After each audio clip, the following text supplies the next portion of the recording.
Pai universal, fonte inesgotável de amor e luz, beleza, bondade e verdade. Nós te agradecemos pelo dom precioso da vida que flui em cada ser dessa vasta criação. Reconhecemos com humildade e gratidão que somos todos teus filhos, destinados à grandeza espiritual e à comunhão fraterna. Amado Micael, nosso Jesus, que caminha conosco como guia e inspiração, concede-nos a graça de enxergar a verdade de nossa Irmandade Universal. Que possamos sentir a tua presença em cada coração e reconhecer em cada rosto a imagem do teu amor divino. Pai, pedimos misericórdia por todos os homens e mulheres de Urântia, especialmente por aqueles que ainda se encontram distantes da certeza de que somos todos irmãos. Que a tua misericórdia alcance cada alma, abrindo seus olhos para a luz da fraternidade e do perdão. Inspira-nos a agir com compaixão, a cultivar a esperança e a compartilhar o teu amor, para que juntos possamos transformar esse mundo e manifestar o reino de Deus que habita dentro de cada um de nós. E que seja sempre feita a vossa vontade, agora e para sempre. Amém. Amém. Muito obrigado, Xuxa. Muito legal. Bom, nós vamos continuar então o nosso estudo aqui sobre Jesus, agora bom, já estava na semana passada lá em Jerusalém, né, nos aproximando aqui dos momentos que antecederam a, a morte de Jesus. Então, vamos lá. Eu vou postar aqui, vou compartilhar o texto. Nós vamos ler hoje, continuando o que nós tínhamos visto a semana passada, o texto do documento 176, item 3, que trata da conversa posterior no campo. Então, não sei se tem alguém que tem alguma dúvida, algum comentário sobre a leitura da semana passada, né? Se for necessário, a gente retoma lá. Então, vamos lá. Quem vai nos ajudar com essa leitura aqui? Posso ler? Então, vamos lá, Sussu. Muito obrigado. De nada. A conversa posterior no campo. Enquanto cerca de 20 deles se reuniam em torno da fogueira do campo, Tomé perguntou: já que irás retornar para completar o trabalho do reino, qual deverá ser a nossa atitude quando estiverdes ausente para ocupar-te dos assuntos do Pai? Contemplando-o sobre a luz do fogo, Jesus respondeu: e até mesmo tu, Tomé, não compreendestes o que eu venho dizendo.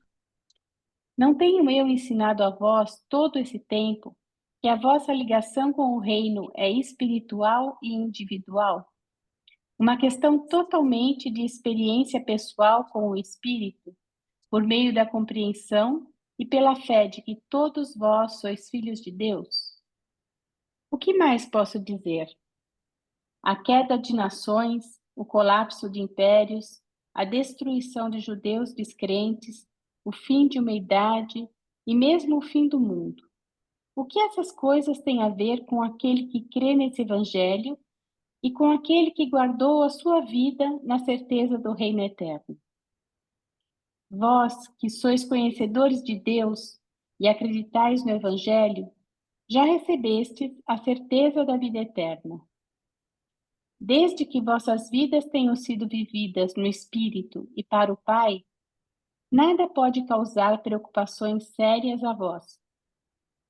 Construtores do reino, cidadãos acreditados dos mundos celestes, não vos deveis deixar perturbar por altercações temporais ou cataclismas terrestres.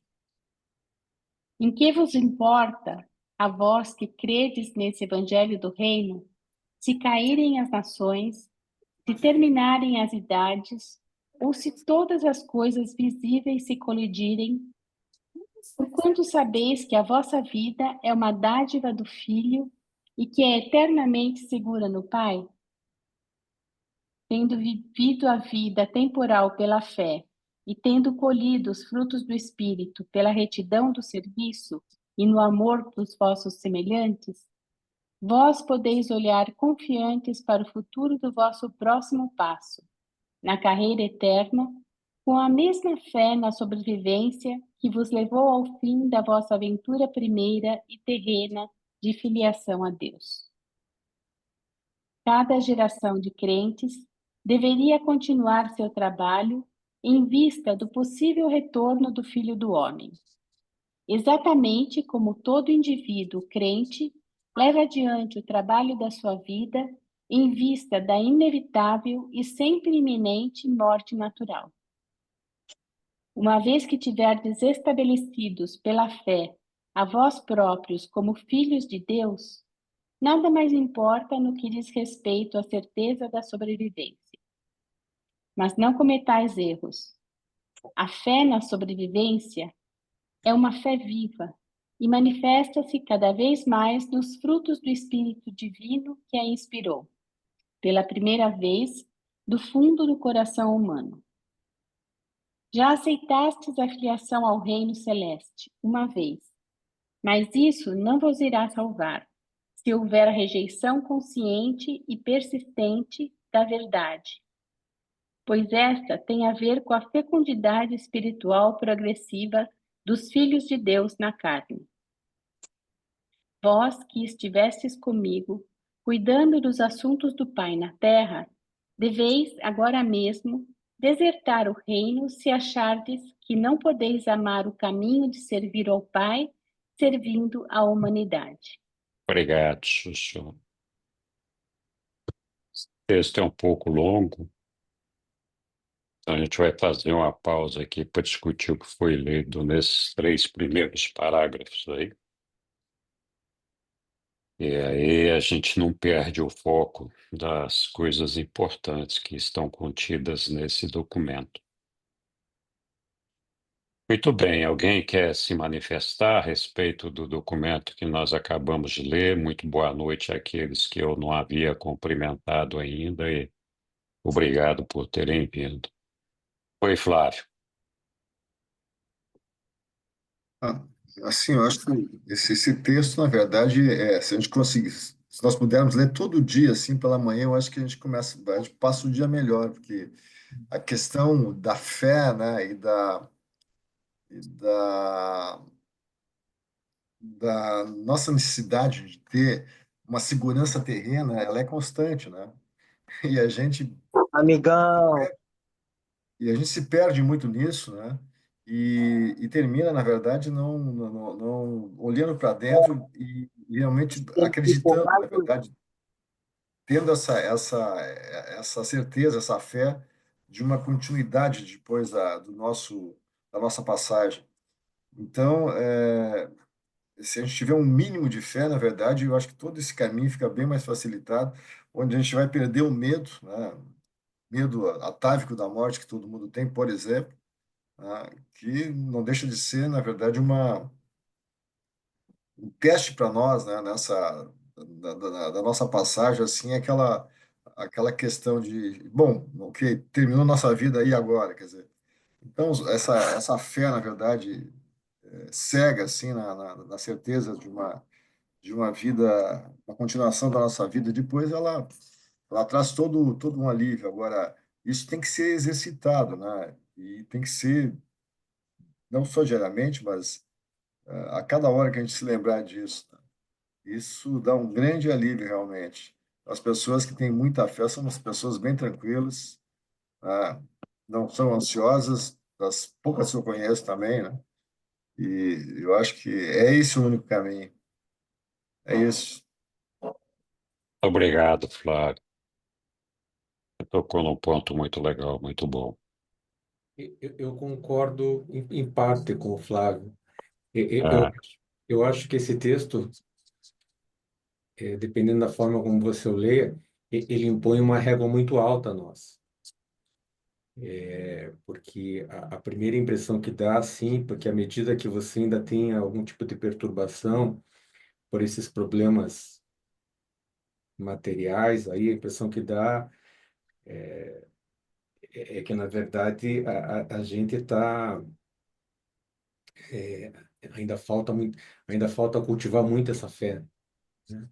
Então, às vezes eu fico com essa percepção. Eu não consigo entender, e aqui eu volto com aquela crítica que eu faço a mim mesmo de, na verdade, não entender a forma como Jesus se apresentou em algumas oportunidades. Eu nunca vou entender, por exemplo, não sei, mas eu não entendo, por exemplo, por que que ele não foi um pouco mais claro em relação a essa provável volta dele. A meu ver, ele deixou essa situação muito ampla, muito vaga. Ele só apenas afirmou que viria, mas eu acredito que à medida que ele dissesse que muitas idades serão necessárias para que eventualmente eu volte aqui, várias daquelas situações que nós observamos após a ascensão dele, esqueço o nome daquele momento em que o espírito dele foi fundido sobre toda a carne, mas aquela situação de vários, inclusive dos apóstolos, de vários dos discípulos, na verdade, terem abandonado muita coisa, né? E no aguardo do eventual retorno rápido do mestre. Mas é isso. A primeira leitura que eu tenho desse documento, claro que ele nos traz assim um refrigério muito grande, porque à medida que nós saibamos que, tendo decidido pelo caminho do Pai, o Pai nos abraça e nos espera e nos conforta, isso seria a garantia da vida eterna. Mas o fato de vários desses problemas mencionados ali ainda fazerem parte do meu dia a dia, né, da minha agenda, isso reforça que, na verdade, essa régua é alta e quanto ainda falta para que nós aí atinjamos esse, enfim, essa condição. Obrigado, Milton. De fato, o ponto-chave, o segredo dessa segurança está centrado na nossa fé, né? E fé não é um negócio que a gente compra, não está disponível em lugar nenhum assim para você chegar lá e falar: "Ó, vou levar 2 quilos de fé, ou vou levar um caminhão de fé, quanto é que eu tenho que pagar por isso? Ou não sei, eu tenho que subir as escadas da Basílica, não sei da onde, de joelho para conquistar a fé, etc." Então, a fé, que é o ponto-chave desse negócio aí, é uma coisa que tem que ser conquistada por nós mesmos, né? Na nossa relação pessoal com o nosso Pai. Não, não tem outra forma de conseguir essa fé. Então, essa relação pessoal com o nosso Pai, ela é uma relação crescente em amor, em certezas, em confiança naquilo que a gente é, é levado a acreditar no momento em que nós desenvolvemos essa fé. Então, o grande problema, acho que é assim, todos nós, mentalmente, sabemos que existe esse processo de vida depois da morte, que a nossa vida aqui é uma experiência passageira, que nós não deveríamos nos preocupar tão seriamente com alguns dos percalços que nós temos que percorrer aqui, eles são inerentes ao nosso processo de vida material aqui. Mas a compreensão de tudo isso daí e a aceitação de tudo isso passa justamente pelo processo da fé. A fé é aquela que vai nos dar a certeza de que sim, nós temos nosso Pai ao nosso lado, caminhando conosco, que não nos abandona a nenhum momento, e sim, nós vamos ressuscitar, estar do lado dele, seguir a nossa jornada, independente das coisas que acontecerem aqui no mundo, sempre e quando a gente cumprir a nossa tarefa de construir cada vez mais essa elevação espiritual fundamentada na fé, porque é um problema que Jesus faz de en passant aí, assim, não é um negócio que você, uma vez lá, você foi e acreditou no reino dos céus, admitiu entrar nele, quis participar e esse negócio todo. Essa tarefa, essa vontade de participar do reino dos céus, não é uma manifestação, uma expressão da vontade que você faz uma vez e fala, pronto, já fiz, né? Minha parte está cumprida, né? E aí fica esperando. Ó, quando chegar a minha vez, eu vou ressuscitar do outro lado e aí vamos ver o que vai acontecer, né? Então, essa entrega, essa fé, esse crescimento espiritual é uma coisa contínua, ela não termina. Nosso trabalho não termina nunca com relação a isso daí. Então, dizer, não, já entreguei a minha vida ao Senhor, é, bom, vale como um statement, né? Como uma afirmação, mas é de pouco resultado prático, né? Porque o Senhor não vai cuidar da tua vida se você realmente não estiver dedicado a esse Senhor, né? Então é importante que a gente tenha essa clareza de que a construção dessa fé é uma construção quase que interminável e que o nosso relacionamento com o nosso Pai é um relacionamento crescente de amor, confiança e certeza, e que isso só acontece se a gente vivenciar isso todos os dias, todos os minutos e todas as horas da nossa vida, né? Infelizmente, a gente dedica pouco tempo a cultivar esse amor, esse relacionamento com o nosso Pai. É, quantas vezes a gente vê estudando Jesus aí, as passagens dele buscando a comunicação com o Pai e tratando de se comunicar com ele, de estar certo de que aquilo que ele estava fazendo estava alinhado com a vontade do Pai dele. Não, essa não é uma preocupação, nós temos que ter. A gente se perde nos problemas da nossa vida diária, que de fato são importantes, e eles nos impactam mais ou menos, dependendo justamente da nossa fé. A pessoa que tem uma fé muito profunda, com certeza, é, tem menos momentos de fraqueza, de desilusão, de desapontamento, que uma pessoa que tem uma fé muito profunda. E que, às vezes, essa pessoa acaba enfrentando problemas da vida cotidiana maiores do que a maioria de nós, né? Então, a maneira como a gente enfrenta isso é justamente tendo a certeza de que tudo isso é passageiro. Nada do que aconteça aqui, não importa se o nosso planeta vai desaparecer, se a casa vai cair. Lógico, a gente se preocupa com isso, mas isso não muda o nosso destino. Se nós tivermos essa fé e essa confiança que vamos chegar lá. É, eu não sei qual é o propósito de Jesus ao não revelar ah, uma data provável da próxima vinda aqui. Ele não o fez certamente porque tinha uma razão para que isso não fosse feito.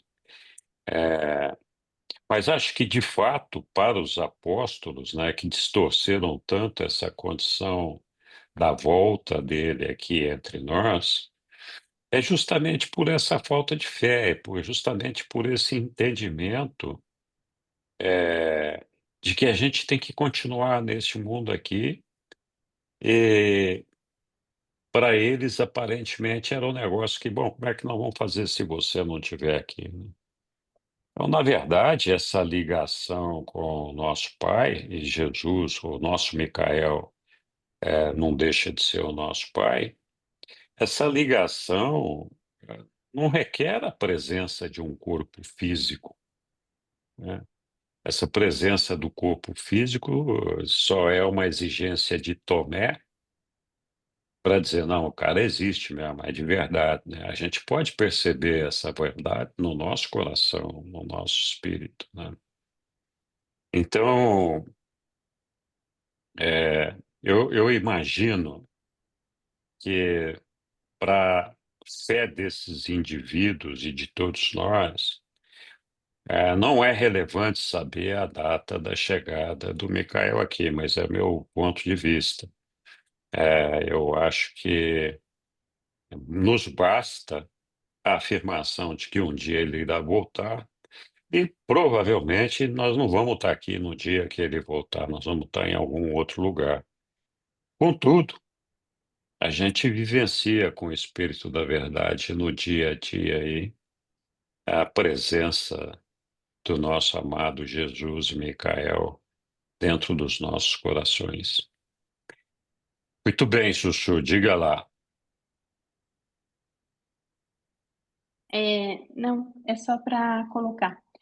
É, eu também não acredito que ele vai voltar e a gente vai estar aqui para ver, porque ele disse, eu não lembro se foi na semana passada ou se é num documento mais na frente, ele fala assim, e quando eu voltar, os olhos da carne não me verão, mas os olhos do Espírito me enxergarão.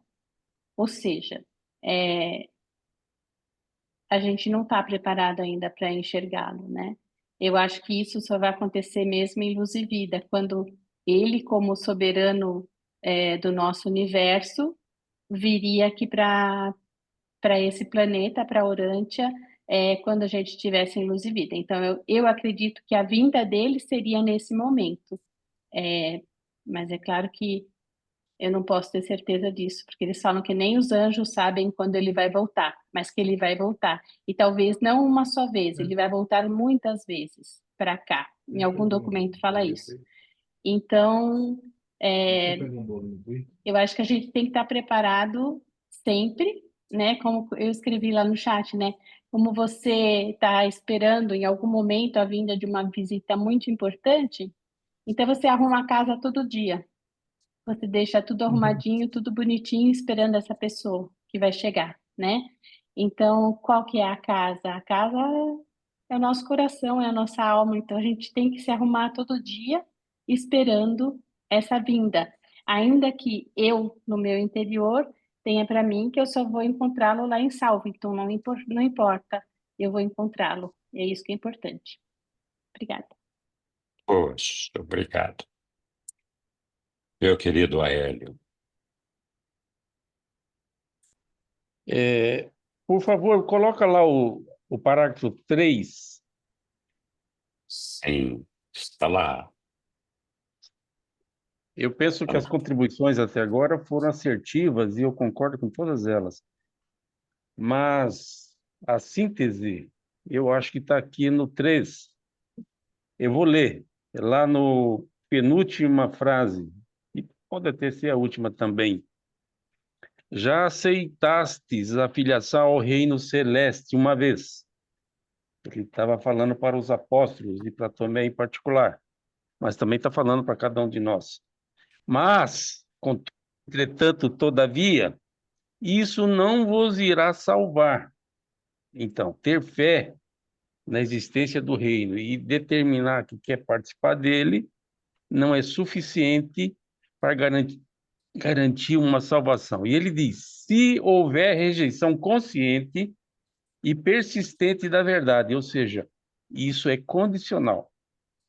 Pois esta tem a ver com a fecundidade espiritual progressiva dos filhos de Deus na carne, E o Henrique já falou bem, eu aceitei uma vez, isso já tem meses, já tem anos e já estou garantido, não tenho que me preocupar mais. Mas aqui fala em progressão espiritual, em fecundidade, o que dá a ideia de que não é estanque, é algo que deve ser cultivado a exemplo de uma planta. E a sequência diz o seguinte: vós que estivestes comigo, cuidando dos assuntos do Pai na terra, deveis, agora mesmo, desertar ou desistir do reino se achardes que não podeis amar o caminho de servir ao Pai, servindo a humanidade.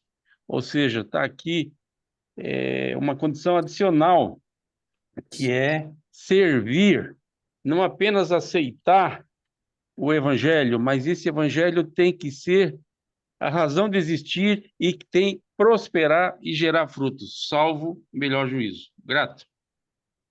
Obrigado, Aélio. Ó, hoje você falou pouco, mas falou bonito. Ok, obrigado. Oi, Roberto.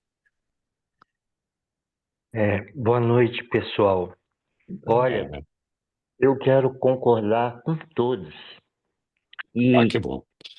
o que eu gostaria de ressaltar é exatamente esse ensinamento que o Aélio pediu para você colocar na tela, Henrique.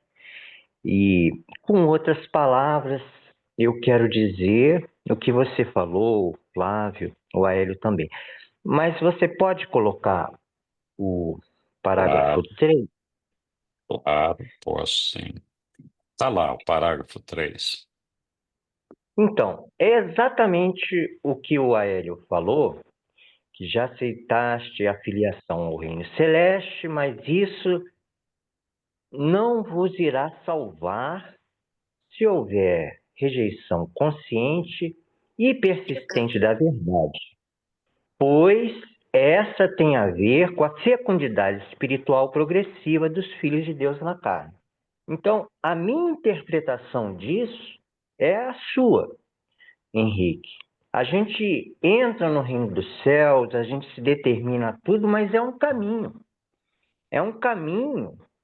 E esse caminho, no reino dos céus, tem a ver com uma interpretação do que é o reino de Deus. E a minha interpretação do que é o reino de Deus tem a ver, quando os reveladores dialogam sobre isso, que Jesus considerava o reino de Deus o reino da vontade de Deus. O reino da vontade de Deus na nossa vida pessoal. Esse é o reino de Deus.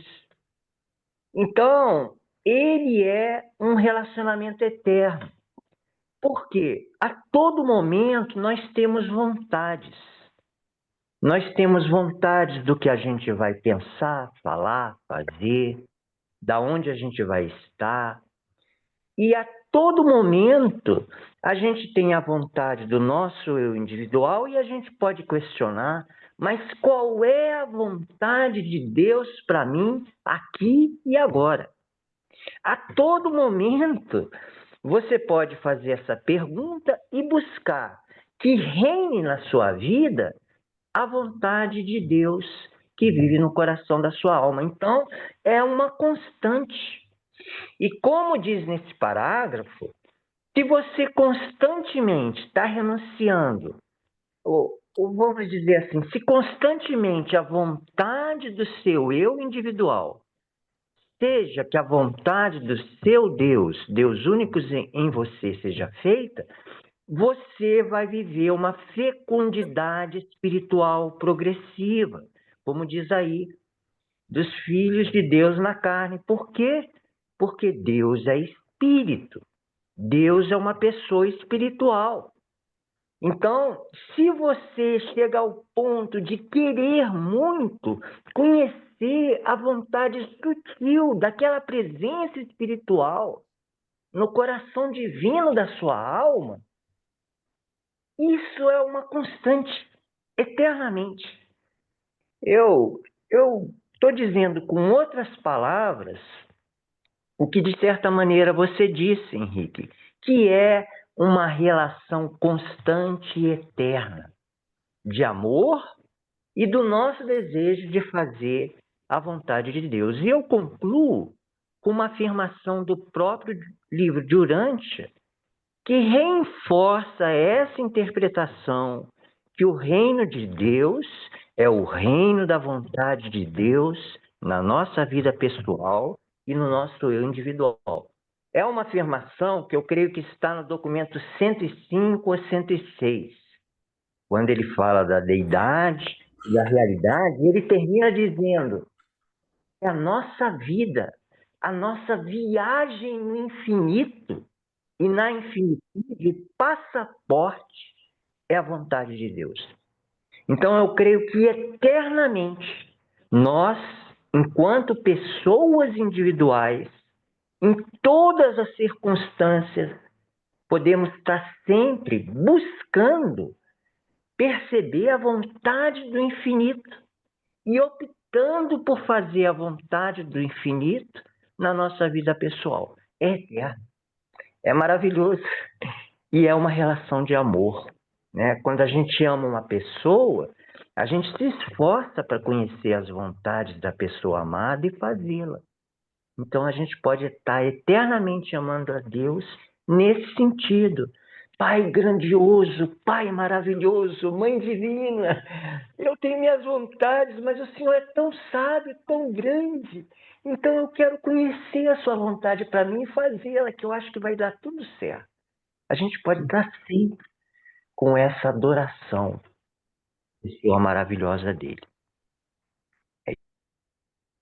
Obrigado, Roberto. Alguém mais?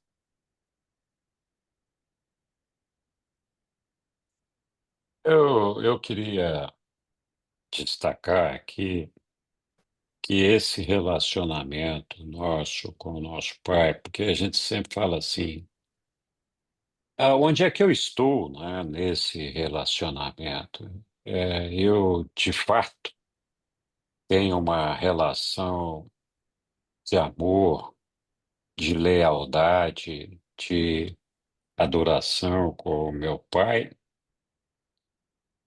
ou só o que eu estou vivenciando é um processo mental e a ideia de que eu aceito viver no reino de Deus, né? Então, muitas vezes a gente fica em dúvida, será que eu estou avançando certo nesse caminho, etc.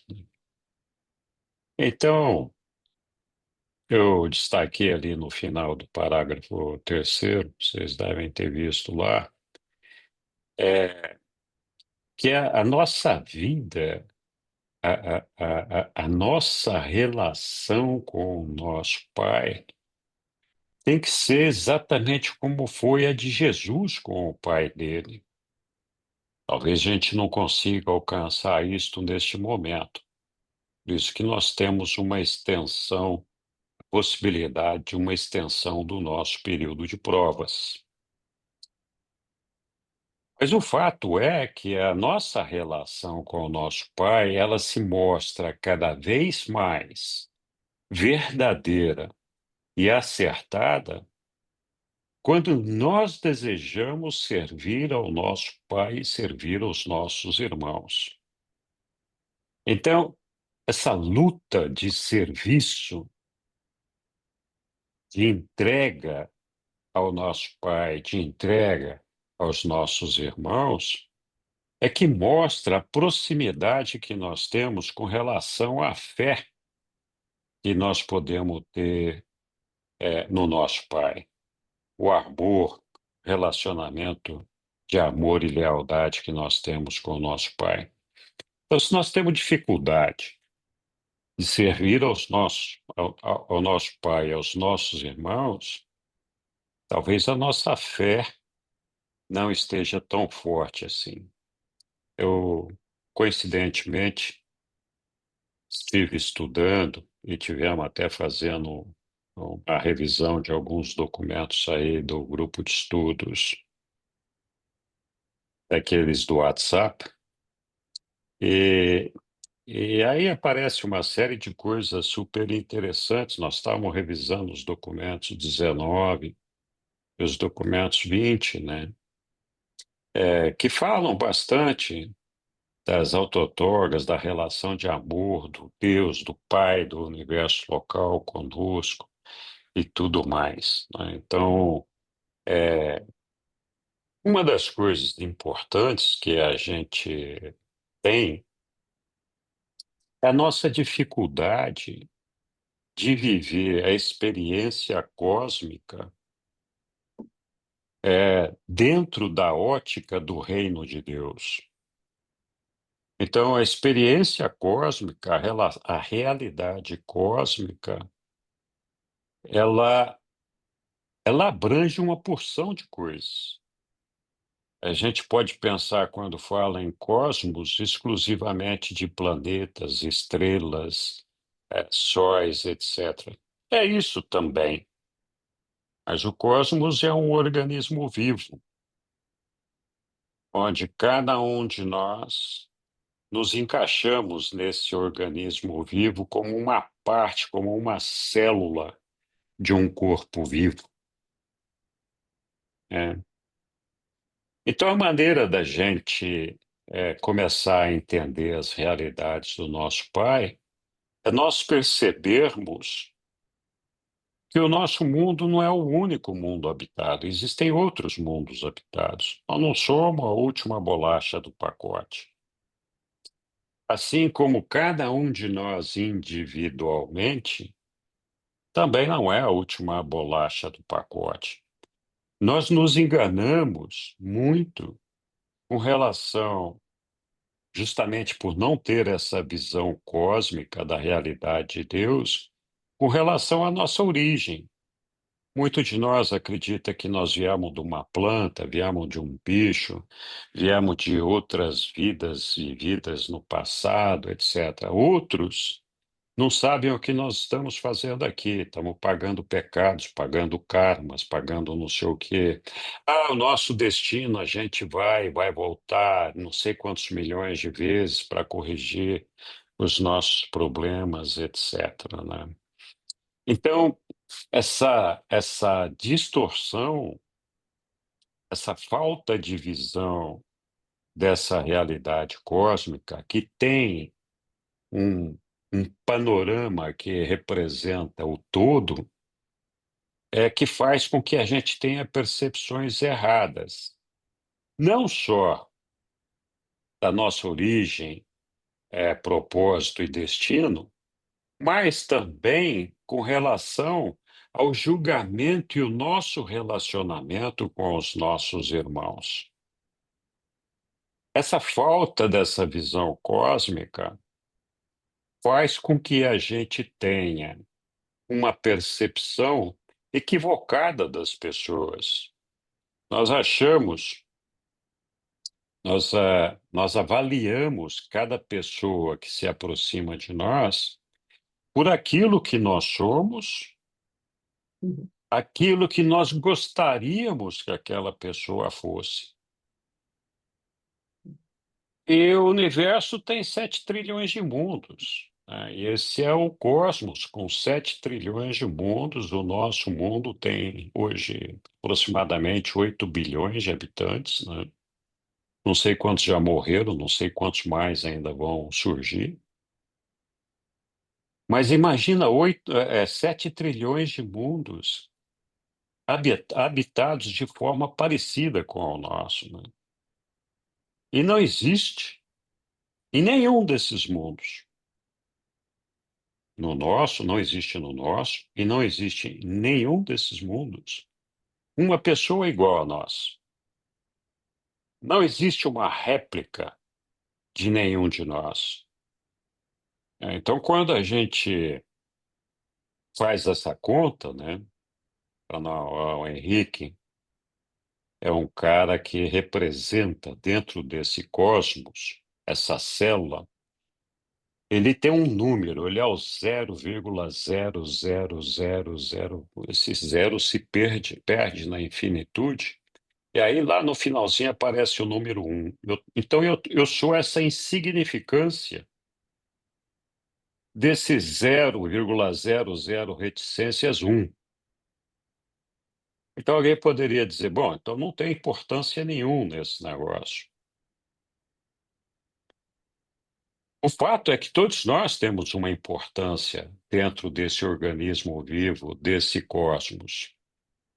E não existe nenhum igual, não existe uma réplica de nenhum de nós, justamente porque cada um de nós tem que entregar uma experiência de perfeccionamento ao nosso Pai. E essa experiência de perfeccionamento pressupõe partir de um ponto de imperfeição para chegar naquele ponto de perfeição, vivenciando situações e condições diferentes, desde o nosso corpo, a nossa mente, o nosso ambiente, as pessoas que nos cercam, tudo. Cada um de nós vivencia essa experiência evolutiva de uma forma diferente, não existem duas iguais. Então, aquele 0,000 reticências 1, que é o Henrique nesse ambiente do cósmico, que poderia não ter significado nenhum, na verdade tem muito. Por quê?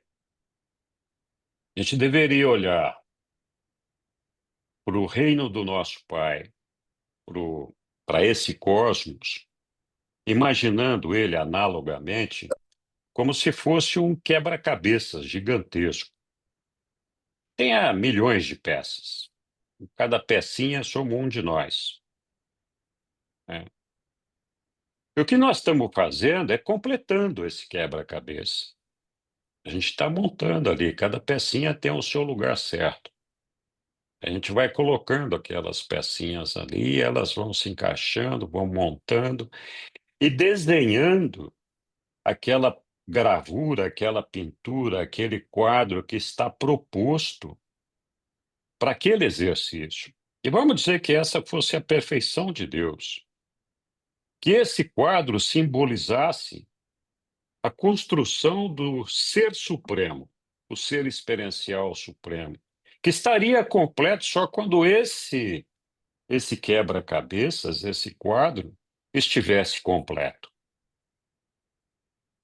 Então, se um de nós, 0,0000 reticências 1, não estiver nesse quadro, não colocar a nossa pecinha lá, nós somos uma pecinha, nós não estivermos nesse quadro, ele não vai estar completo.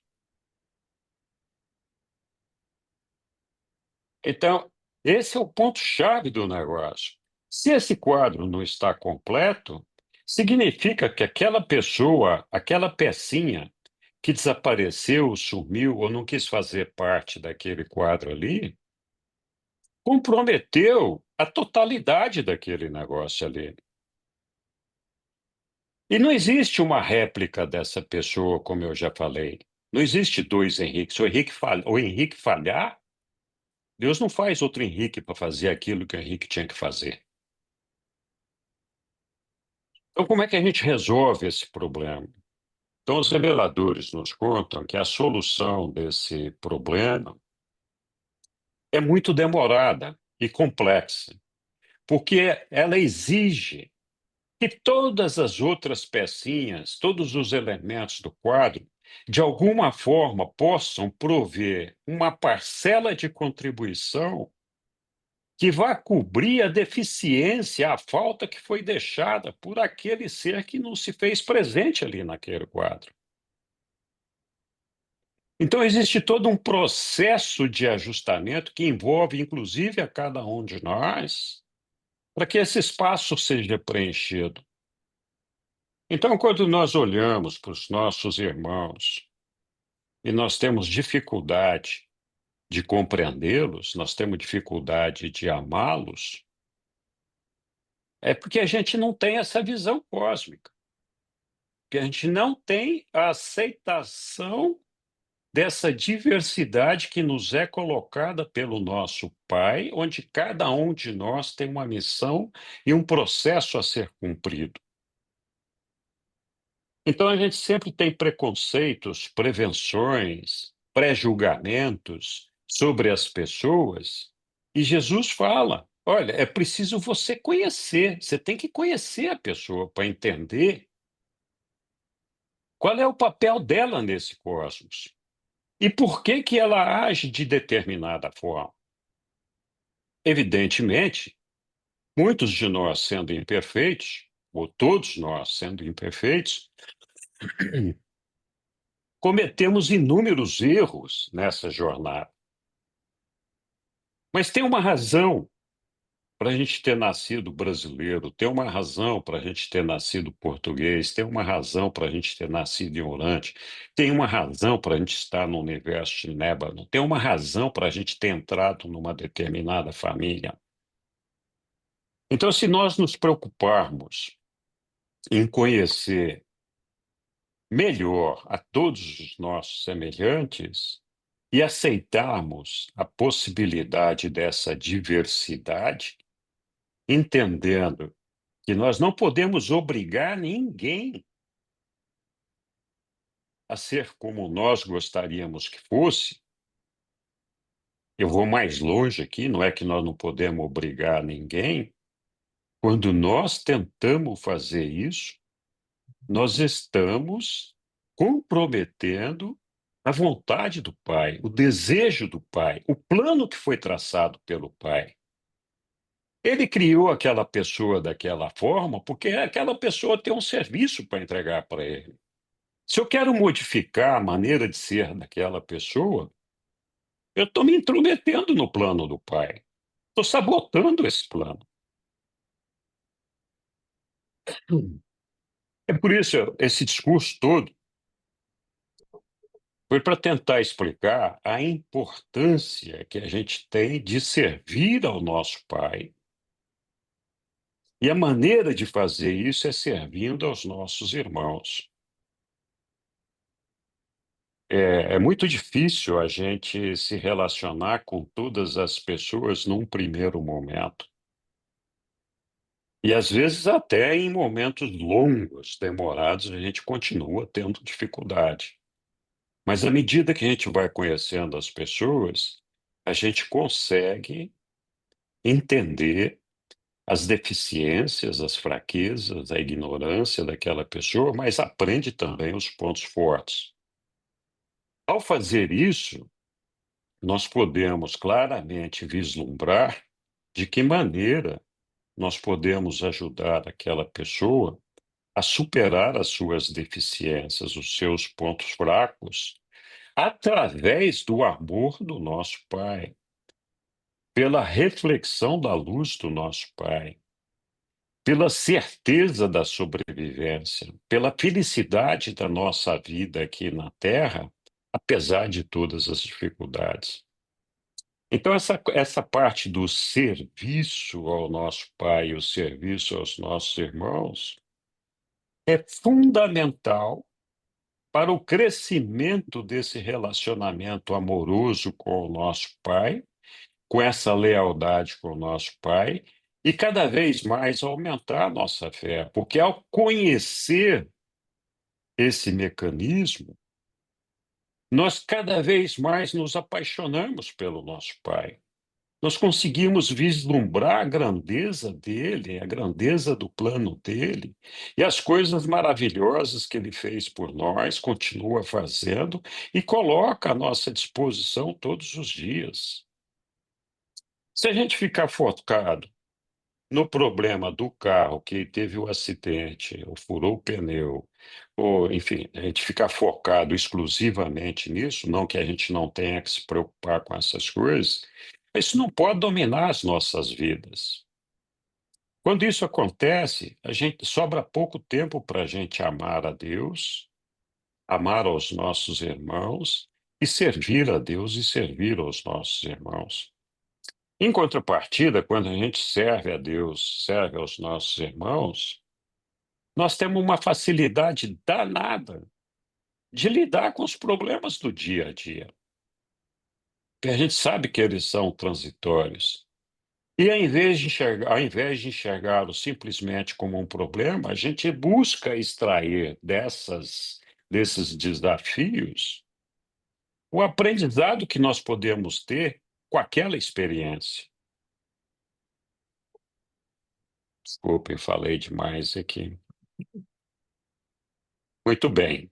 Alguém mais quer se manifestar? Ou vamos continuar com a nossa leitura aqui e vamos lá. Então, é a construção da nossa fé, gente, é a palavra-chave. E a maneira da gente construir isso. Diga, Moacir.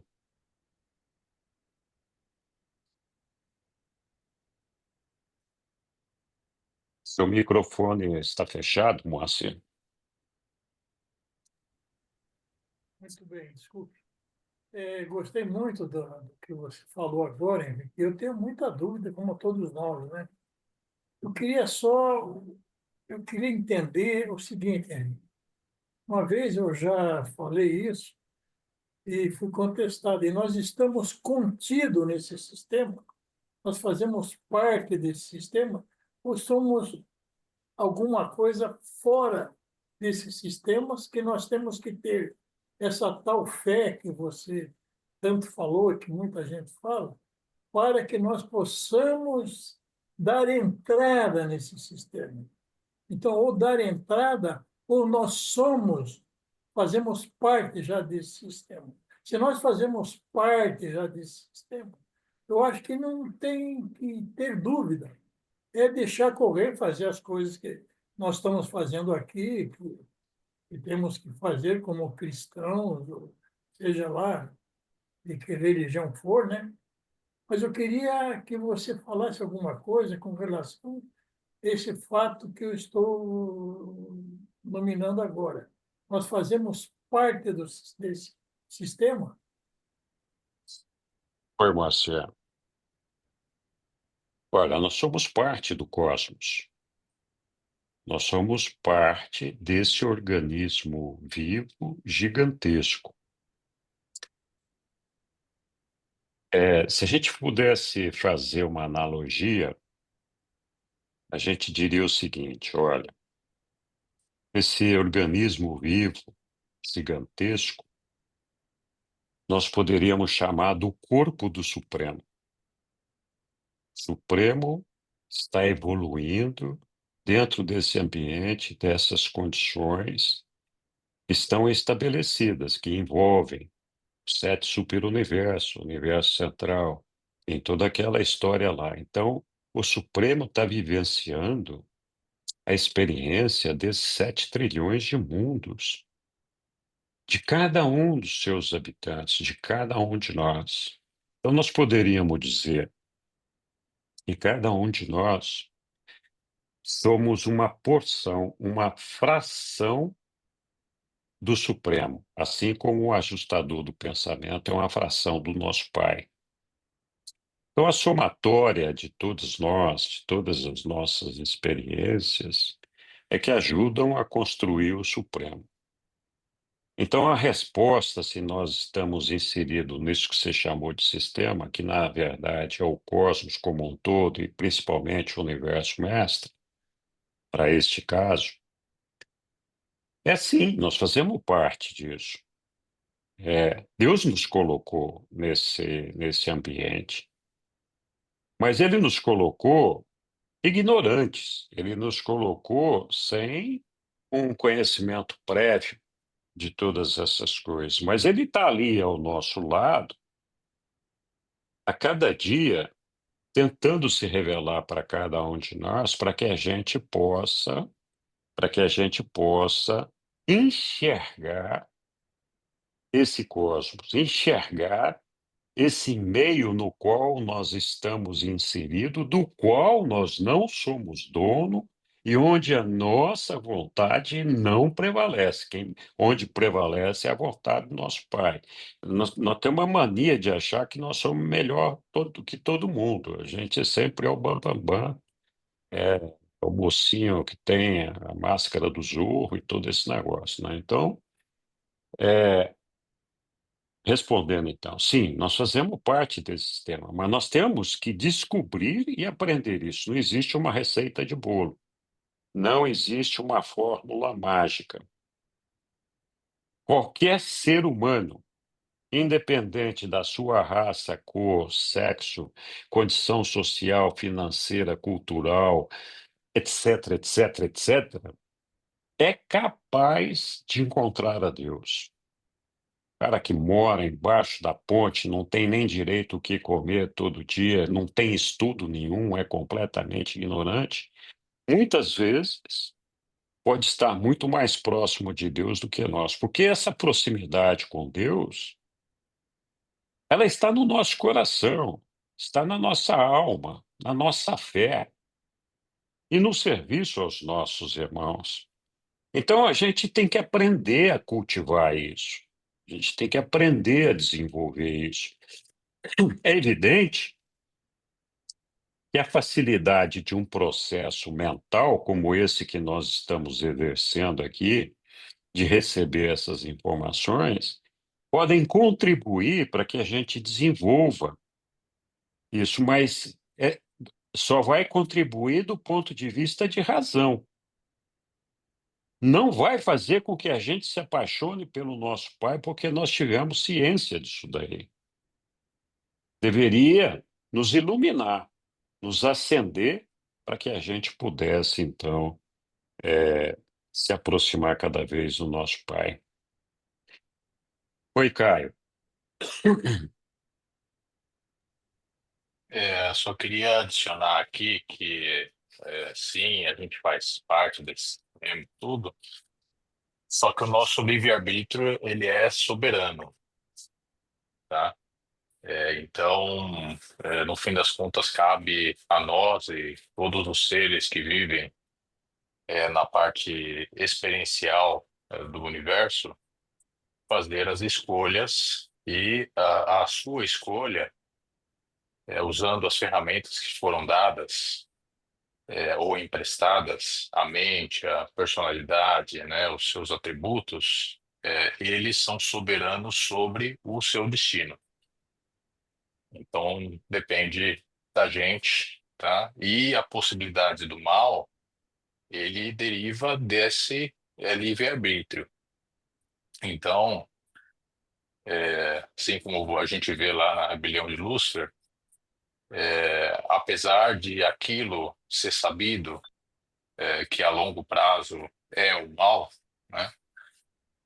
Mas é dada a oportunidade e a chance para que o livre-arbítrio de cada um dos seres possa fazer a escolha dentro do seu julgamento, tá? A escolha do que é o correto. Tá? Então, sim, potencialmente a gente faz parte desse sistema, mas o nosso livre-arbítrio vai ser soberano sobre o caminho que a gente vai seguir dentro desse sistema. Bem lembrado, Caio. É, é bem isso aí mesmo. Então, nós estamos, sim, inseridos no sistema, estamos inseridos no cosmos, mas cabe a nós decidir se queremos continuar sendo parte deles ou não. Então, Deus não perguntou se nós queríamos chegar, mas Ele pergunta se nós queríamos sair. Então, ele fala, não, você queria nascer, queria estar aqui? Ele não perguntou, Ele nos trouxe aqui. Mas Ele pergunta, você quer continuar ou quer sair? E essa decisão é nossa, né? Bem lembrado, Caio. Muito obrigado. Alguém mais? Ok. Vamos prosseguir então na nossa leitura aqui. Nós vamos continuar aqui a partir do 176.3.4, que está aqui. Eu sei que vocês estão tudo brigando para ler aí. Vamos fazer fila aí, vamos um de cada vez. Vamos lá, quem vai agora?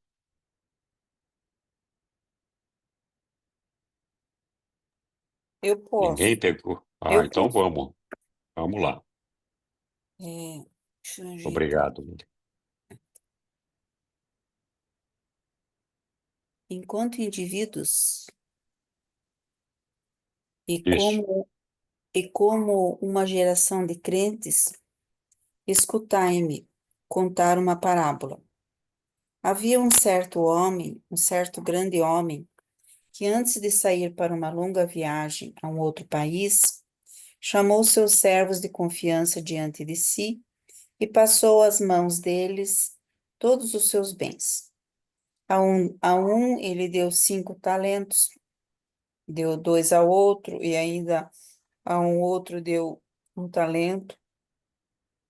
E assim ele fez com o grupo inteiro de honrados servidores, a cada um confiando seus bens de acordo com as capacitações variadas deles. E então partiu de viagem. Depois que o senhor partiu, seus serviçais puseram-se a trabalhar para ganhar lucros sobre os bens confiados a eles. Imediatamente, aquele que tinha recebido 5 talentos começou a negociá-lo e em breve fez um lucro de outros 5 talentos. Da mesma maneira, aquele que tinha recebido 2 talentos ganhou logo mais 2. E assim todos os servidores proporcionaram ganhos ao seu senhor, exceto aquele que havia recebido apenas 1 talento. Este, por sua vez, cavou sozinho um buraco na terra, escondendo ali o dinheiro do seu senhor. Em breve, o senhor daqueles serviçais retornou inesperadamente e chamou-os para um acerto de contas.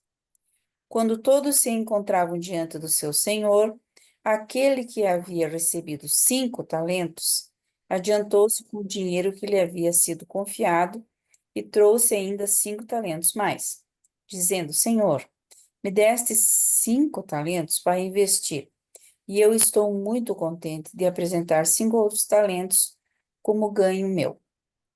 E então o seu senhor lhe disse: Muito bem feito, meu bom e fiel servidor. Tu foste fiel para algumas coisas, e agora eu vou colocar outras tantas sob os teus cuidados. Entre a partilha da alegria, desculpe, entra e partilha da alegria do seu senhor. E então aquele que havia recebido os 2 talentos adiantou-se dizendo: Senhor, entregastes 2 talentos nas minhas mãos, e olhai, ganhei esses outros 2 talentos. E o Senhor disse a ele: Tu fizeste bem, bom e fiel servidor. Tu também foste fiel em umas tantas coisas, e agora te entrego muitas. Entra na alegria do teu Senhor. E então veio para prestar contas do que tinha recebido 1 talento. Esse serviçal adiantou-se dizendo: Senhor, eu vos conheço, e sei que sois um homem astucioso, e que esperais ganhos onde vós não trabalhastes pessoalmente. Portanto, eu fiquei temeroso de arriscar aquilo que a mim foi confiado. Escondi com segurança o vosso talento debaixo da terra. Aqui está ele. Agora tendes o que vos pertence. Mas o Senhor respondeu-lhe: Tu és um serviçal indolente e folgado. Pelas tuas próprias palavras, confessas que sabias que eu iria exigir de ti uma prestação de contas com um lucro razoável, tal como os teus diligentes companheiros servidores me prestaram nesse dia. Tendo conhecimento disso, deverias, portanto, ter ao menos colocado meu dinheiro nas mãos dos banqueiros, para que no meu retorno eu pudesse recebê-lo de volta com alguns juros. E então esse senhor disse ao administrador-chefe: Tira o talento das mãos desse servidor, que não sabe extrair proveito de nada, e dá ao que tem 10 talentos. Continuo? Sim, por favor. Aqueles que já possuem, mais será dado, e terão em abundância. Mas até mesmo aquilo que tem será tirado daquele que não possui. Não podeis permanecer passivos nos assuntos do reino eterno. Meu Pai exige que todos seus filhos cresçam na graça e no conhecimento da verdade. Vós que sabeis dessas verdades, deveis fazer crescer os frutos do Espírito e manifestar uma devoção crescente ao serviço desinteressado dos vossos semelhantes, que também são servidores. E lembrai-vos de tudo que ministrares ao menor dos meus irmãos, a mim é que esse serviço estará sendo prestado. E assim é que deveríeis cuidar dos negócios do Pai, agora e para sempre, e eternamente mesmo. Continuai até que eu venha. Cuidai com fidelidade daquilo que vos for confiado, e assim estareis prontos para a prestação de contas da morte. E tendo vivido assim, para a glória do Pai e satisfação do Filho, entrareis com alegria e com júbilo eternamente, extremamente grande no serviço eterno do reino perpétuo. A verdade está viva, o Espírito da verdade está sempre conduzindo os filhos da luz para novos reinos da realidade espiritual e do serviço divino. A verdade não lhes foi dada para que vós a cristalizasseis em formas estabelecidas, seguras e honradas. Vós deveis elevar tanto a vossa revelação da verdade, quanto ela passar pela vossa experiência pessoal, que aquela beleza nova e os reais ganhos espirituais se tornem abertos a todos aqueles que contemplam os vossos frutos espirituais e que, em consequência disso, sejam conduzidos a glorificar o Pai que está no céu. Apenas os que servem com fidelidade e que assim crescem no conhecimento da verdade e que, por meio dela, desenvolvem a capacidade da apreciação divina das realidades espirituais, podem esperar entrar completamente no júbilo do seu Senhor. Que triste visão para as gerações sucessivas de seguidores professos de Jesus ter de dizer a respeito da administração que fizeram da verdade divina. Aqui, mestre, está a verdade que vós colocastes em nossas mãos há 100 ou 1000 anos. Não perdemos nada, preservamos fielmente tudo o que nos destes, e não permitimos que fossem feitas mudanças naquilo que nos ensinastes. Aqui está a verdade que nos destes. Mas um tal pretexto para indolência espiritual nunca irá justificar o servidor que não trouxe outras verdades perante o Mestre. De acordo com a verdade entregue nas vossas mãos, é que o Mestre da verdade irá exigir uma prestação de contas. No próximo mundo, ser-vos-á pedido uma prestação de contas sobre os dons recebidos e o que deles foi feito nesse mundo. Sejam poucos ou muitos os talentos inerentes, deveis guardar um acerto justo e misericordioso. Se os dons houverem sido usados apenas com propósitos e fins egoístas, e nenhum pensamento houver sido concedido ao dever mais elevado de obter uma colheita maior de frutos do Espírito, como eles se manifestam no serviço sempre em expansão dos homens e na adoração de Deus, esses administradores egoístas devem aceitar as consequências da sua escolha deliberada, exatamente como todos os mortais egoístas.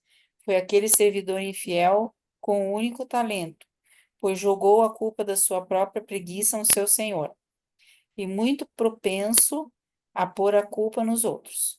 Fica o homem quando se depara com os fracassos causados por si próprio, muitas vezes colocando a culpa sobre quem menos a merecia. Disse Jesus naquela noite quando iam repousar: gratuitamente vós recebestes a verdade do céu, e portanto gratuitamente vós a deveis dar. E ao ser dada, essa verdade irá multiplicar-se e mostrar a luz que cresce da graça que salva, de modo mesmo como vós a ministrais. Muito bem, Obrigado, Lilian. Oi, obrigada. Sussu.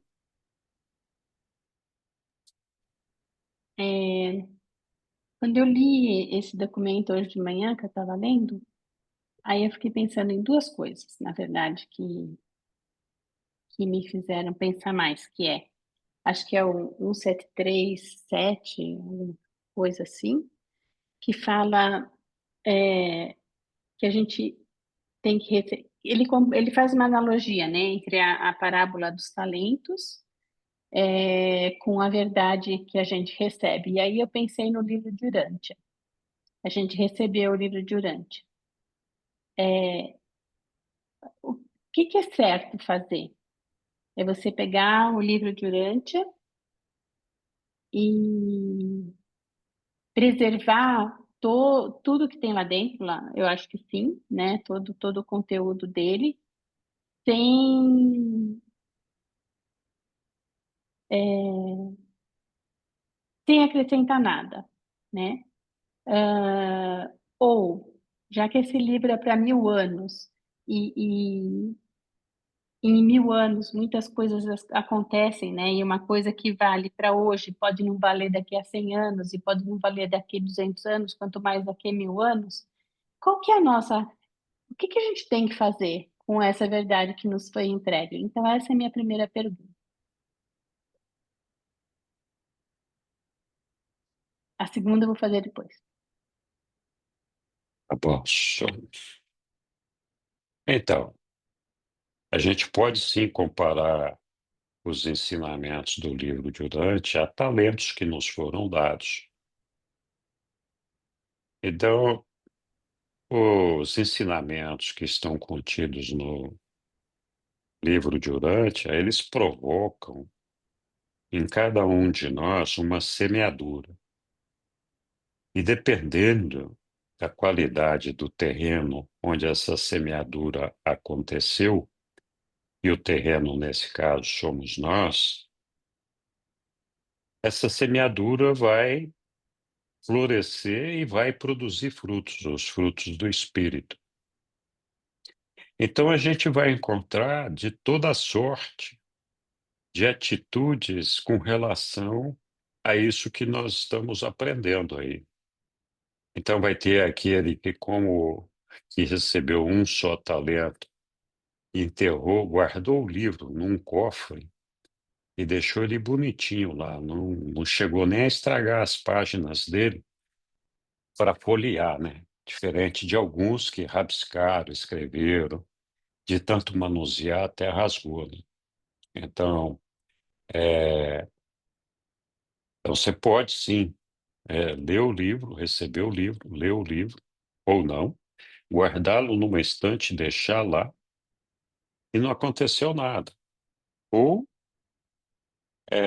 mediante os estudos do ensinamento, ajudar a desenvolver a tua fé, desenvolver o teu amor por Deus, ou o teu amor pelo semelhante, e fazer com que a revelação chegue a todos os nossos irmãos. E essa é a nossa missão aqui, enquanto seres do reino de Deus, levar a luz de Deus até os nossos irmãos. De que forma? Sendo verdadeiros filhos de Deus, sendo amorosos, sendo pacientes, sendo tolerantes, sendo felizes, sendo corajosos, transmitindo segurança, confiança a todas as pessoas que nos cercam, para que elas possam perceber que nós temos dentro de nós um tesouro que elas também podem ter. Então, a colheita daquilo que está sendo semeado pelo livro de Urântia dentro de cada um de nós, que são os frutos do Espírito, vai depender de cada um de nós. E eu acho que com relação ao livro de Urântia especificamente, é isso, né? Nossa ideia não é, nosso trabalho não é falar do livro de Urântia. A gente até pode fazer isso. Nosso trabalho é revelar a Deus da forma como nós aprendemos no livro de Urântia, levando o amor de Deus, o amor que por nós foi percebido pelos ensinamentos do livro de Urântia, levando esse amor de Deus até os nossos irmãos, levando a paciência, levando a tolerância, a coragem, a, enfim, injeção de ânimo e tudo mais. Essa é a minha maneira de ver, mas com certeza existem outras ideias. A minha segunda pergunta é mais prática. É, na sequência, logo depois disso, ele fala de talentos, né? E que as pessoas. Ele está falando, claro, também dos frutos do Espírito, mas eu queria trazer isso para um mundo prático, né? Os talentos que as pessoas têm e o que elas têm que fazer com eles, né? É,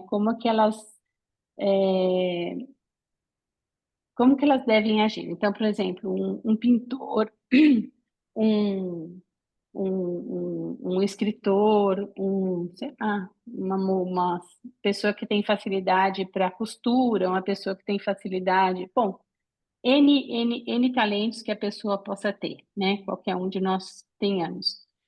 E aí ele fala que a gente não pode ser egoísta com isso e que se você o recebeu, você de alguma forma tem que exercitar esse talento e passar para frente, né? Então, aí cabe bastante os frutos do espírito, mas também cabe na vida prática, que é esse lado que eu estou falando agora. Muitas pessoas, por exemplo, se acomodam nas facilidades que elas têm e não dão a importância correta para ela. Então, eu já vi vários artistas que acham, isso é uma bobeira. Não, é uma bobeira, né? Ele deveria utilizar esse talento que ele tem, esse dom, e pintar, e expor, e, sei lá, fazer coisas boas, bonitas, belas, etc. É, então, seria errado, então, essa pessoa que menospreza os seus talentos? É isso que eu queria saber. Eu não sei se a pessoa menospreza, né? Ou se ela não simplesmente não produz os frutos do Espírito usando os talentos que ela tem, porque ela não tem o amor e o conhecimento de Deus que deveria ter desenvolvido dentro de si, né? Então, o ponto-chave volta a ser a questão da fé, do conhecimento pelo nosso Pai, do amor que nós temos pelo nosso Pai e pelos nossos irmãos. Então, qualquer pessoa, eu já falei isso várias vezes, né? Às vezes o pessoal me critica. Um grande problema do mundo é que falta Deus no coração das pessoas. Então, quando as pessoas têm Deus dentro do seu coração, elas fazem de tudo para que as coisas no mundo, para todo mundo, sejam melhores. Produzir o fruto do Espírito para todo mundo. E como Jesus fala ali, né? De graça você recebeu, de graça você deve dar. E é para isso que nós recebemos esses talentos, para compartilhar com todos os nossos irmãos, e com esse compartilhamento, essa produção dos frutos do Espírito, fazer com que eles também descubram e percebam a Deus, tenham a paz, possam ter alegria, possam superar os seus problemas, a sua dificuldade, na fé que os fortalece no nosso Pai, né? Então, acho que, é, sim, muita gente, infelizmente, desperdiça o talento que tem e que poderia aproveitar para construir um mundo melhor, trazer mais felicidade a seus irmãos. Infelizmente, não é assim. Esses talentos vão ser cobrados, com certeza. Oi, Flávio. Eu acho que continuando do teu raciocínio aí, esses talentos que a gente, que cada um tem, né? Cada um tem um tipo de talento diferente. Eles se manifestam, na verdade, quando a gente está interagindo, quando a gente está vivendo em comunidades, em grupos, socialmente, individualmente, como casal, enfim. É, e essas características, esses dons que cada um tem de fazer, de repente, né, organizar coisas, fazer pessoas felizes, ter compaixão, né, ser amigo, né, mostrar um caminho, ou dar um exemplo, exemplos concretos assim de bondade, né, de companheirismo. Na verdade, isso para mim, na verdade, é um talento, né, teu, na verdade, que ele é um talento também que ele tem ele transcende, porque ele é uma coisa do espírito também, e isso que faz, na verdade, que esse crescimento teu, né, e o crescimento, de modo geral, de uma comunidade, de um país, sei lá, enfim. Então, acho que isso está muito ligado às características, né, que cada um tem de bondade, de beleza, de,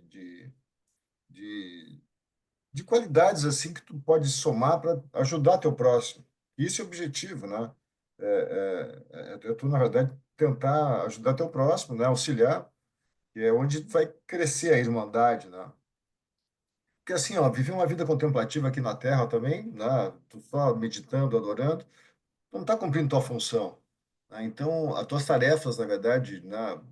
Teu dia a dia, elas têm que aparecer, elas têm que serem feitas, né? Mas que elas tragam junto, né, todo esse conteúdo aí, né, de qualidades e de bondades que a gente pode dar para ajudar o próximo, para ajudar quem está do teu lado, enfim. Eu vejo por esse lado esse tipo de talentos aí, né, que a gente recebeu e que tem que disseminar. É isso. Bom, Flávio, é isso mesmo. Alguém mais? Eu queria, se fosse possível, fazer uma leitura Diga. dessa parábola. Faça, Primeiro, Caio. então, primeiro, lembrando de que Jesus não dava uma leitura para as parábolas que ele fazia, né? O que ele fazia, ele dava um, um, uma história, né? E ele esperava que as pessoas entendessem significados e valores, retirassem significados e valores espirituais dessas histórias. E, obviamente, que o que você tira dessas histórias, ela é dependente do que você tem como vivência interior tua. Então, algumas pessoas que de repente têm uma vivência maior, um entendimento maior das realidades espirituais, de repente vai ter uma leitura diferente de outra pessoa. Nenhuma leitura é mais valiosa do que a outra. É só uma questão de que ela passou pelo filtro da vivência espiritual de cada um, e saem dali diferentes coisas, tá? Uma parte que sempre me chamou muito a atenção, que é isso de que até aqueles que têm serão retirados até o que têm, né? Aqueles que não têm será retirado até o que têm. É um negócio assim que você pode, na minha leitura, né? Você pode extrapolar, inclusive para uma pessoa que vem para essa terra, tem todas as chances na sua vivência, nas dificuldades e na interação com o próximo e tudo, de criar valores espirituais, né? Criar a essência daquilo que pode ter o potencial de ser eterno, e a pessoa se recusa a usar esses dons emprestados para criar esses valores espirituais. E ao fim da vida, quando já não tem mais, de todas as oportunidades foram dadas, né? E a pessoa não gerou nenhum fruto daquilo, inclusive é retirado dela a tudo que ela tem, a mente, a personalidade, o ajustador, né? Tudo, né? E isso não só vale para uma extrapolação assim tão grave quanto a questão da vida eterna, mas também com respeito a o que te foi dado como conhecimento. Algumas pessoas têm tanto a capacidade quanto a vontade, porque é uma questão de ambas coisas, né? De repente ter acesso a um conhecimento um pouco mais elevado da verdade, porque todas as religiões elas acabam sendo um pouco da verdade, né? Em níveis diferentes, né? Mas, inclusive, essas pessoas que receberam algo mais elevado, elas têm, quanto mais elevado o conhecimento que elas recebem, mais é esperado que esse conhecimento, que é uma fagulha, né? Eu, sinceramente, eu acho que o livro de Urântia, ele não é o que a gente precisa, ele é a fagulha melhor para gerar o que a gente precisa, tá? Para uma humanidade melhor no futuro, né? Mas essa fagulha, indo na sua alma, ela gera frutos, que, óbvio, são frutos diferentes, porque as pessoas são diferentes, as personalidades são diferentes, tá? E isso é os juros da criação. São os frutos, as coisas novas que são criadas através disso, né? Dessas dádivas, das pequenas dádivas que foram dadas para a gente, os pequenos talentos que foram dados para a gente, é o que a gente vai fazer com isso. A gente vai guardar isso daí num lugar seguro, segurar para a gente e, inclusive, ter o risco de exaltar um pouquinho o teu ego, porque, de repente, no livro de Durante você sabe um pouquinho mais do que outros, né? Ou você vai pegar isso, passar pelo filtro da tua personalidade, criar valores novos, maiores, que são realmente a verdade inclusive maior do que o próprio livro, que é a verdade que houve uma inspiração e foi gerado coisas novas dessa inspiração, e essas coisas novas que você cria são as coisas que vão ser mais úteis para incentivar coisas novas na alma de outros, né? Então, essa é a minha leitura. De novo, Jesus não exigia que nenhuma leitura fosse correta. Aliás, ele permitia que todos os tipos de leitura fossem possíveis, porque o que importa é o modo como isso, né, bate em cada um e a leitura que cada um faz e que frutos você tira daquilo, né? Mas essa é a minha singela leitura dessa parábola.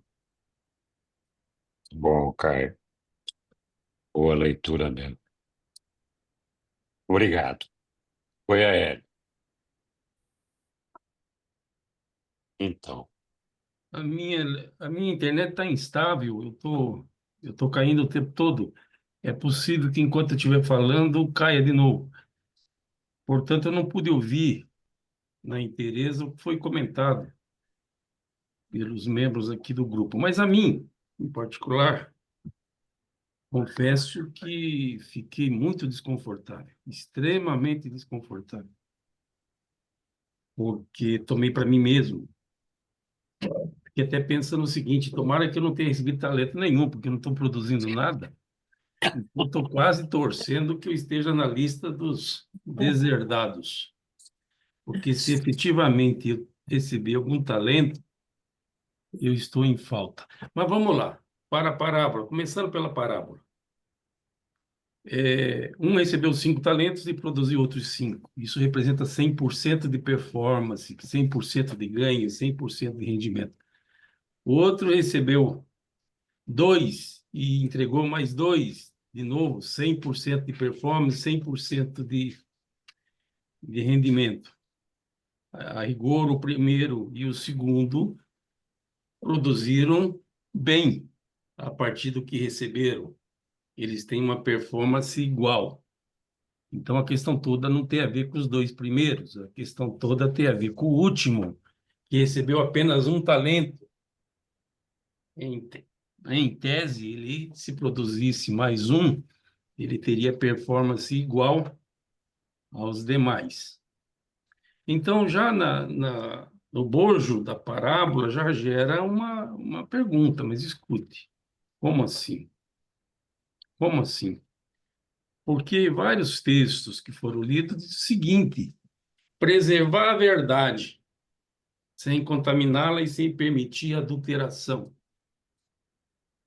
A rigor, quem preserva a verdade, que seja pequena, a exemplo de um talento, no próprio texto, em tese, está cumprindo a sua missão de preservar a verdade, ainda que ela seja pequena, ainda que ela seja precária. Mas aqui não estamos falando de preservar a verdade de sorte que os parágrafos podem criar contradição e nós não podemos nos distanciar da possibilidade de conflito de entendimento. Então, você recebe uma verdade, você a preserva, em tese, não é suficiente, você tem que ir adiante disso. Então, vocês mencionaram, até onde eu consegui ouvir, os conhecimentos trazidos pelo livro de Urântia. Muito bem. E alguém entendeu a verdade, ainda que parcial, e a preservou, ainda que parcial, e não foi de má fé adulterá-la. Então, este está comparativamente igual ao de que recebeu um talento, ou a coisa vai muito mais adiante, guardando uma correlação entre o que nós aprendemos nesse tópico versus o que nós aprendemos no tópico anterior. Jesus não quer tão somente que conservemos a verdade, ele quer que essa verdade seja compartilhada, ele quer que essa verdade signifique um crescimento, ele quer que essa verdade impacte no semelhante, ele quer que essa verdade que cada um tenha, pequena ou grande, gere resultados, que gerem produtividade. Eu estou colocando aqui para dizer, eu estou quase torcendo ter um talento só. E olha lá, se não é melhor não ter nenhum. Mas vamos na sequência. Vamos na sequência. Quem recebeu muitos talentos e produziu o dobro, vai ficar com o talento daquele pobre, aquele pobre indolente, aquele pobre coitado, que eu tenho aqui até uma certa simpatia por semelhança, por afinidade. Então, aquele talento pequeno, que não foi devidamente explorado, vai se perder. Então, ele vai ser penalizado por conta disso. Então, é um outro ensinamento que se diz assim: quem tem mais vai ter cada vez mais, quem tem menos vai ter cada vez menos. É esse o entendimento? É essa a lição? Não se trata de ter mais, nem se trata de ter menos, se trata de o que você faz com o que você tem. E aí, aquele teu discurso longo, no tópico anterior, faz todo sentido. Faz todo sentido. Você tem talento e você não faz bom uso dele. Tem outras passagens que você pode colocar como analogia. É muito difícil esconder que seja uma vela embaixo de um colchão, sem que ela seja notada, sem que ela seja percebida. Então, a luz, mesmo na escuridão absoluta, ela, mesmo sendo pequena, ela é visível, ela é perceptível. Então, como harmonizar você ser uma luz pequena e, portanto, essa luz impactar, trazendo luminosidade para os teus próximos, que seja tua família, que seja teus colegas de trabalho, que seja os teus amigos, a tua vizinhança. Então, você tem a possibilidade de fazer da tua própria vida um exemplo que desperte a curiosidade no teu semelhante. Então, você sai lá com o livro Durante debaixo do braço, você sai com a Bíblia debaixo do braço e você pratica coisas tais e tantas que conspira contra o que aparentemente é a sua fé. Mas vamos para o texto, eu não vou fugir do texto.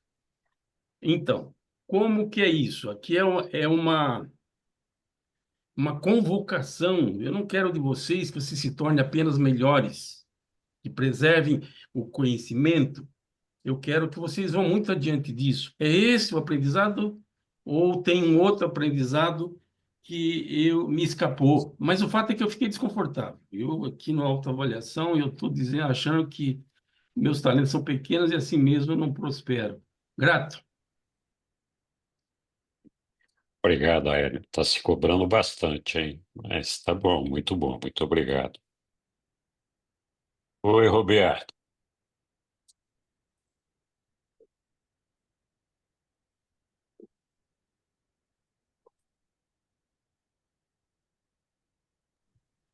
Ah, olá, Henrique. Olá, pessoal. Olha, eu coloquei aí no chat e coloquei no grupo de estudo do livro de Urântia um item de um texto produzido por um urantiano chamado Robert Sarmas. E é exatamente sobre a parábola do talento, tá? Ele, ele, ele faz uma interpretação que a palavra o talento é para nós o livro de Urântia, entendeu? E que não multiplicar o talento significaria a gente não disseminar o livro de Urântia.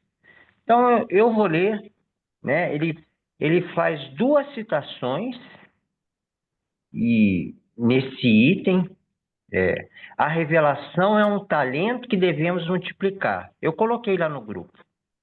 Aí ele cita o que a gente acabou de ler, é o parágrafo 7 do documento 176, tópico 3. Eu acho que a gente ainda não leu. A verdade não lhe foi dada para que vós a cristalizasseis em formas estabelecidas, seguras e honradas. Aí ele diz, o Robert Sarmas, isso surge imediatamente depois da parábola sobre os talentos, sobre como Deus, o dono do campo, dá 5 talentos a um servo, 2 a outro e 1 talento a um servo. Um deles multiplicou o dinheiro. Aí o Senhor disse, muito bem, o último diz, aqui está o seu talento que me deste, tive medo de que poderias fazer se eu cometesse um erro, por isso eu enterrei.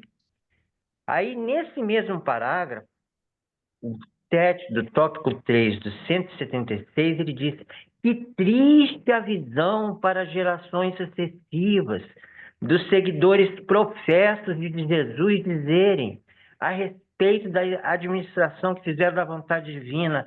Aqui, mestre, está a verdade que colocasse em nossas mãos há 100 ou há 1000 anos.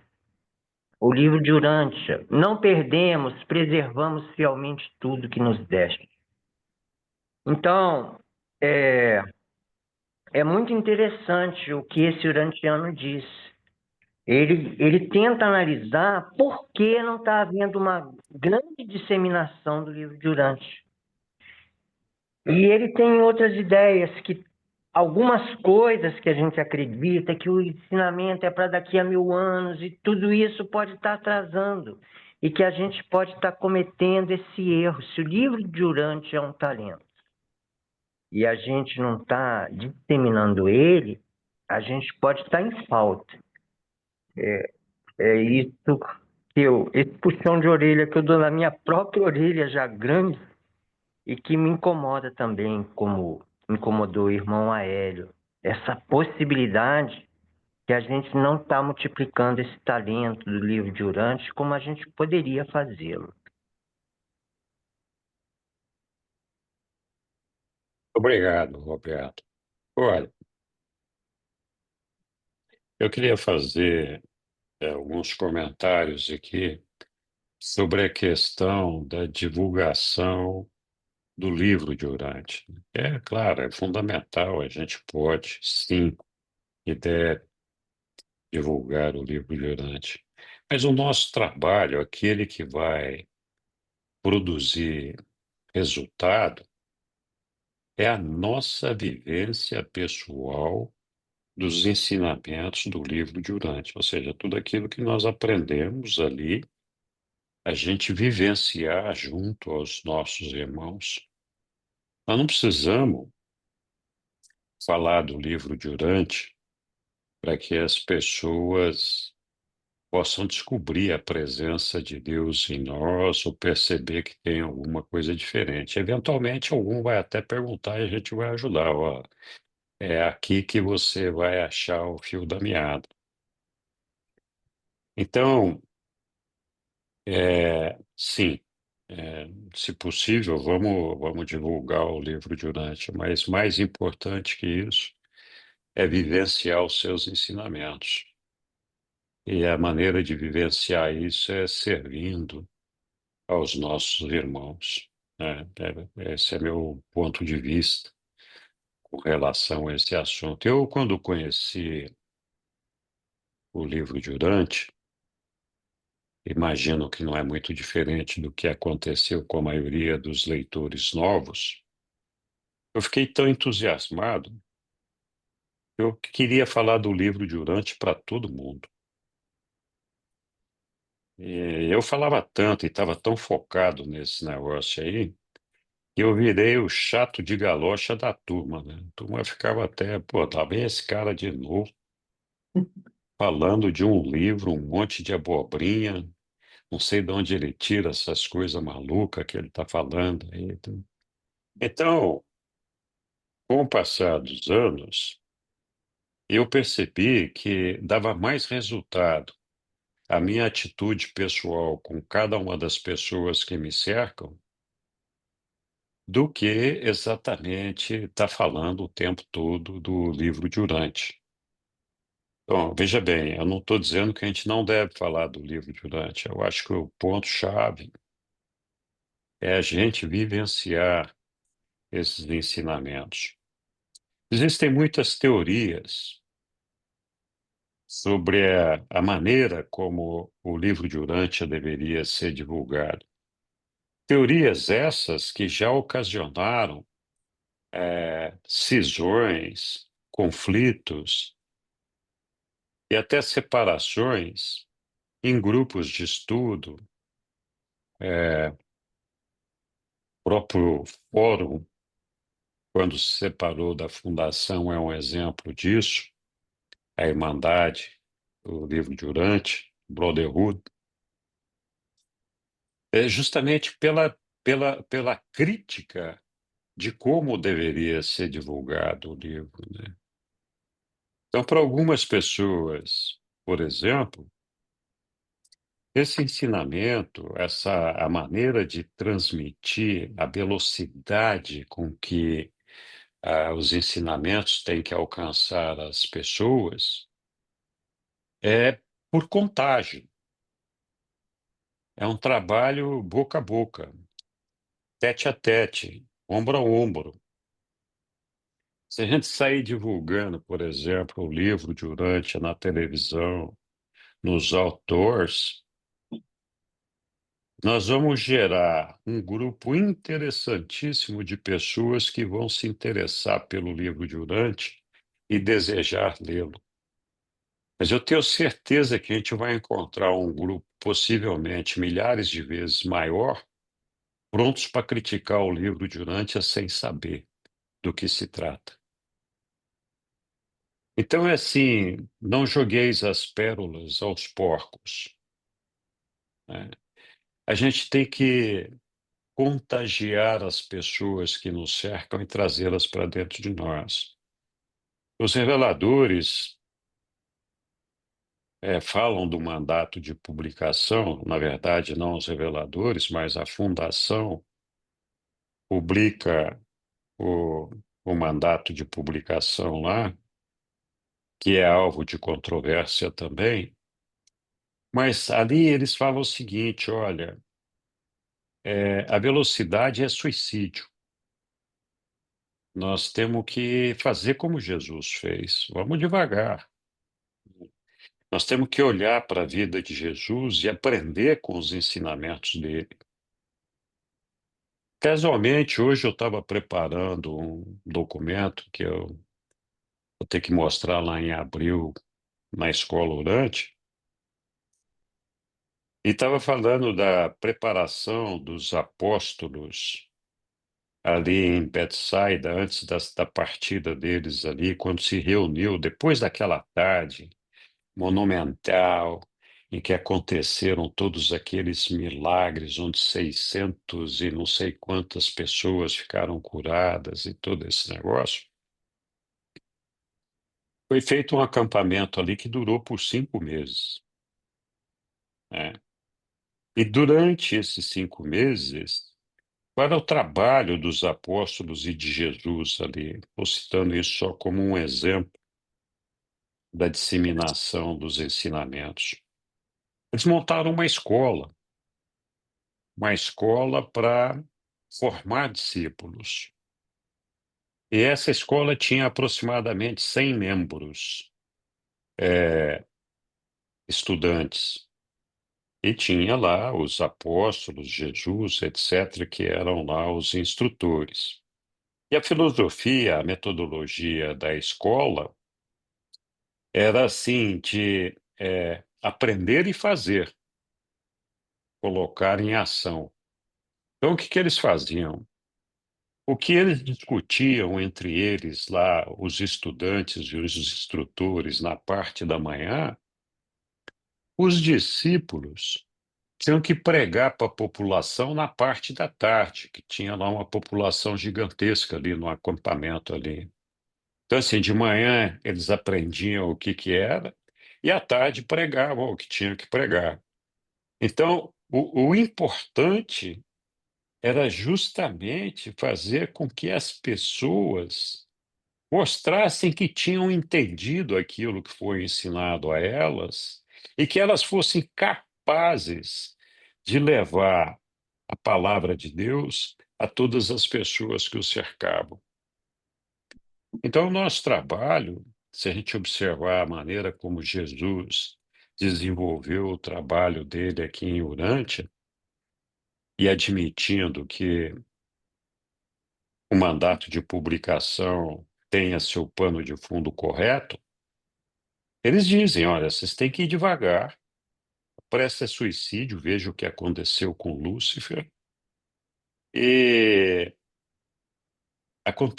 vejam como Jesus pregou o evangelho na terra, inspirem-se nele para fazer algo parecido. É lógico que naquela época de Jesus não tinha TV, não tinha internet, não tinha. Eu não sei se tivesse naquela época, se ele teria usado todas essas ferramentas. É realmente difícil a gente falar disso. Mas a gente percebe que o trabalho de Jesus era corporal, era por contágio, boca a boca, com cada uma das pessoas ali, né? Do meu ponto de vista, eu acho que a disseminação do livro de Urântia está acontecendo no mundo exatamente na velocidade que deveria acontecer. Nós temos hoje milhares de leitores em todos os continentes que estão se multiplicando rapidamente, mas o processo é lento. Não é um processo que a gente vai fazer 2 bilhões de crentes nos próximos 20 anos, né? Se a gente estiver esperando isso, nós não estamos sendo realistas. Bom, muito bem, só não quero me alongar nisso daí, já falei até demais, mas cada um tem uma maneira de ver. O importante, acima de tudo, é que cada um de nós individualmente assimile e viva esses ensinamentos, vivenciar os ensinamentos, nos, a- nos aproximar de Deus, nos aproximar dos nossos irmãos, ser pacientes, ser tolerantes, ser amorosos com nossos irmãos, né? A gente tem, algumas vezes já falei disso, a gente tem uma paciência danada com as crianças, os bebezinhos, né? Que fazem um monte de bobagem, né? É, enfia o dedo na tomada, levanta, cai, derruba as coisas, não sabe fazer as coisas direito. E a gente até vibra com essas limitações das crianças e nos traz felicidade ver o progresso delas, a maneira como elas estão se desenvolvendo. Então, muitos pais amorosos, avós, etc., se regozijam com seus filhos e netos de ver essa evolução, né? Isso deveria acontecer também com as pessoas que nos cercam. Nós devíamos ter o mesmo entusiasmo, o mesmo amor, o mesmo olhar de tolerância, compaixão, por todos os nossos semelhantes, que nós temos de paciência e tolerância por essas crianças. Porque, no fundo, só mudou a idade. Nosso desenvolvimento espiritual e intelectual, quando a gente deixar esse mundo aqui, ele é de um bebê, de uma criança. Todos nós estamos ainda aprendendo, estamos nos desenvolvendo.